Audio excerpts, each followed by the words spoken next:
My dear viewers and learners, welcome, নমস্কাৰ। তৃতীয় শ্ৰেণীৰ আমাৰ গণিত পাঠ নং 6 তথ্যৰ ব্যৱহাৰ। এতিয়া আমি পঢ়ো। মৰমৰ ছাত্ৰ-ছাত্ৰীসকল তোমালোকে মনোযোগেৰে শুনিবা, তেতিয়াহে বুজি পাবা। এদিনাখন হাবিত জন্তু আৰু চৰাইবিলাকে কোনে কি খাই আহিছে সেই বিষয়ে মেল পাতিছে। এই চোৱা, শালিকাজনী, কেৰকেটুৱা, বান্দৰ, শহাপহু এতিয়া সুধিছে যে আজি তোমালোকে কোনে কি খাই আহিছা কোৱাচোন। তেতিয়া ভাটৌ চৰাইজনীয়ে ক'লে, আজি মই 8টা জামু খাই আহিছোঁ। ভাটৌ চৰাইজনীয়ে কেইটা জামু খাইছিলে? 8টা। এতিয়া কেৰকেটুৱাই কৈছে, আজি মই 3টা মধুৰিআম খাই আহিছোঁ। আৰু বান্দৰে কৈছে, আজি মই 7টা কল খাই আহিছোঁ। আৰু শহাপহুৱে কৈছে, আজি মই 4টা গাজৰ খাই আহিছোঁ। এতিয়া আহাচোন জীৱ জন্তু কেইটাই সেইদিনাখন খাই অহা ফলৰ এখন তালিকা প্ৰস্তুত কৰোঁ। ইয়াত যে কোনে কিমান ফল খালে তালিকাখনত আকৌ আহা। ইয়াত প্ৰাণীৰ ছবি দিছে, কেৰকেটুৱা, বান্দৰ, ভাটৌ চৰাই আৰু শহাপহু। এতিয়া ফলৰ ছবিগুলো আমি দেখিছিলোঁ যে কেৰকেটুৱাই 3টা মধুৰিআম খাইছিলে। তেনেহ'লে ইয়াত 3টা কি আঁকিব লাগিব? 3টা মধুৰিআমৰ ছবি আঁকিব লাগিব। আৰু বান্দৰটোৱে 7টা কল খাইছিলে, সেইকাৰণে ইয়াত 7টা কলৰ ছবি আঁকিব লাগিব। আৰু ভাটৌটোৱে 8টা জামু খাইছিলে, সেইকাৰণে ইয়াত 8টা জামুৰ ছবি আঁকিব লাগিব। আৰু শহাপহুটোৱে 4টা গাজৰ খাইছিলে, সেইকাৰণে ইয়াত 4টা গাজৰৰ ছবি আঁকিব লাগিব। আমি লিখি লওঁ ইয়াত। এইটো হ'ল কেৰকেটুৱাৰ ছবি। কেৰকেটুৱাই কি খাইছিলে? 3টা মধুৰিআম। ইয়াত আমি 3 বুলি লিখি লৈছোঁ, তেতিয়া সুবিধা হ'ব। আৰু বান্দৰে 7টা কল খাইছিলে, ইয়াত 7 বুলি লিখি ল'লোঁ। আৰু ভাটৌ চৰাইজনীয়ে 8টা জামু খাইছিলে, সেইকাৰণে ইয়াত 8 বুলি লিখি ল'লোঁ। আৰু শহাপহুৱে 4টা গাজৰ খাইছিলে, ইয়াত 4 বুলি লিখি ল'লোঁ। এই ছবিবিলাক ইয়াত তোমালোকে আঁকি দিবা।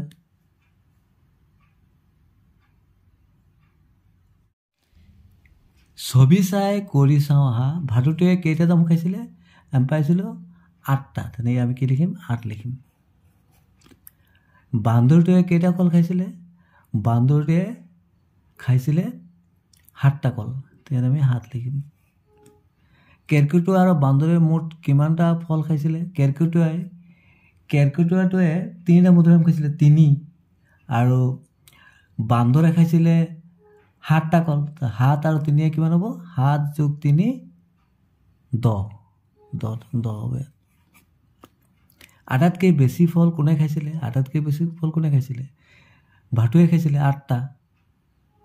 তেনেহ'লে ইয়াত হ'ব আটাইতকৈ বেছি ফল কোনে খাইছিলে? ভাটৌ বুলি লিখি দিম ইয়াত।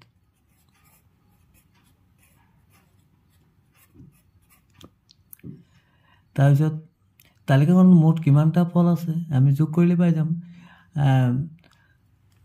প্ৰথমে আমি জানো যে কেৰকেটুৱাই খাইছিলে 3টা মধুৰিআম, বান্দৰে খাইছিলে 7টা কল, ভাটৌৱে খাইছিলে 8টা জামু, আৰু শহাপহুৱে খাইছিলে 4টা গাজৰ। যোগ কৰিলে কিমান হ'ব? 7 × 3 = 10, 10 × 8 = 18, 18 × 4 = 22। তেনে আমি কি লিখিম ইয়াত? 22টা।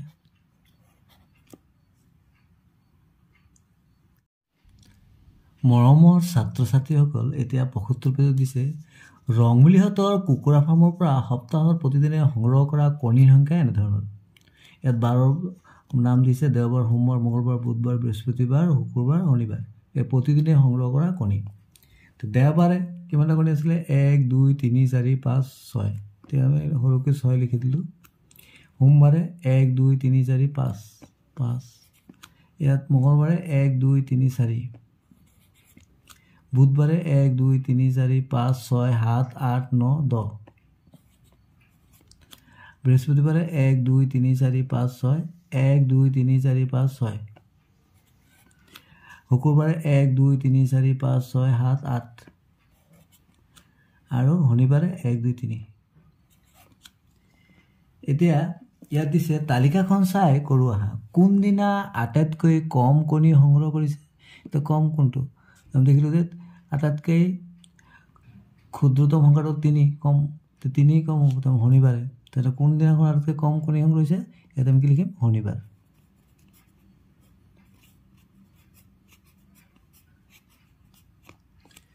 তাৰপিছত ৰংমিলিয়ে আটাইতকৈ বেছি কণী কোনদিনা সংগ্ৰহ কৰিছে আৰু কেইটা কণী সংগ্ৰহ কৰিছে ৰংমিলিয়ে আটাইতকৈ বেছি কোনদিনা সংগ্ৰহ কৰিছিলে বুধবাৰ 10টা তো আমি কি লিখিম বুধবাৰ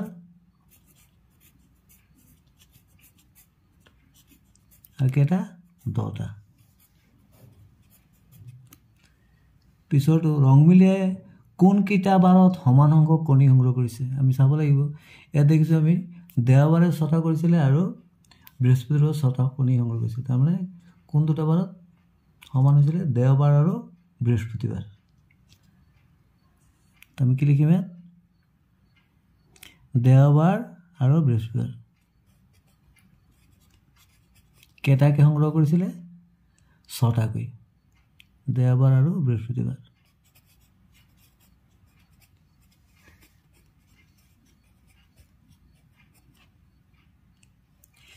তাৰপিছত দিছে কোনদিনা সংগ্ৰহ কৰা কণীৰ সংখ্যা মঙ্গলবাৰে সংগ্ৰহ কৰা কণীৰ সংখ্যাৰ দুগুণ মঙ্গলবাৰে কিমান সংগ্ৰহ কৰিছিলে 4টা তো ইয়াৰ দুগুণ 4 দুগুণ কিমান 4 দুগুণ 8 হ'ব লাগে 8 কোনদিনা সংগ্ৰহ কৰিছিলে শুকুৰবাৰ 8 4 দুগুণ 8 শুকুৰবাৰ তো কি দিছিলে কোনদিনা সংগ্ৰহ কৰা কণীৰ সংখ্যা মঙ্গলবাৰে সংগ্ৰহ কৰা কণীৰ সংখ্যা দুগুণ তেতিয়া আমি কি লিখিম শুকুৰবাৰ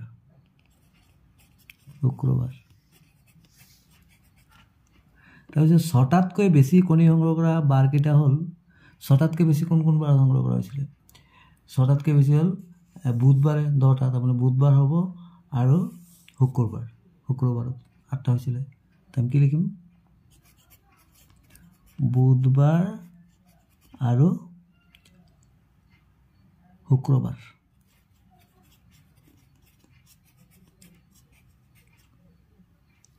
তাৰপিছত দিছে যদি শুক্ৰবাৰে ৰংমিলিয়ে আৰু 3টা কণী সংগ্ৰহ কৰিলেহেঁতেন তেন্তে সেইদিনা তাইৰ হাতত মুঠ কণীৰ সংখ্যা কিমান হ'লহেঁতেন তো শুক্ৰবাৰে কেইটা সংগ্ৰহ কৰিছিলে 8টা 8ৰ লগত আৰু 3টা বেছি হ'লে কিবা 8ৰ লগত আমি 3 যোগ কৰিম 8 আৰু 3 কিমান হয় 11 তেনেহ'লে কি হ'ব 11টা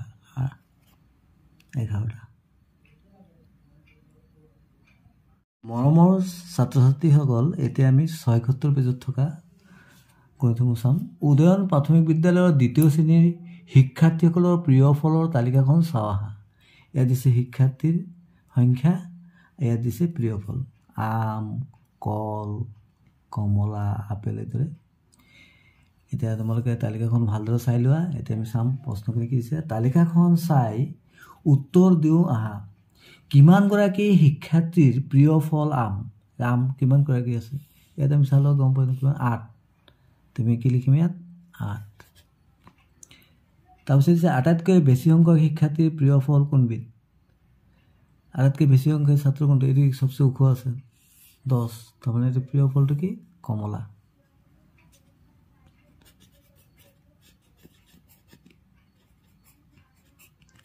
তাৰপিছত মুঠ কিমানগৰাকী শিক্ষাৰ্থীৰ প্ৰিয় ফল কল আৰু কমলা তো কল কিমান 6 আৰু কমলা কিমান 10 তো 6 10 কিমান 16 6 লগত 10 যোগ কৰি দিলে আমি কিমান পাম 16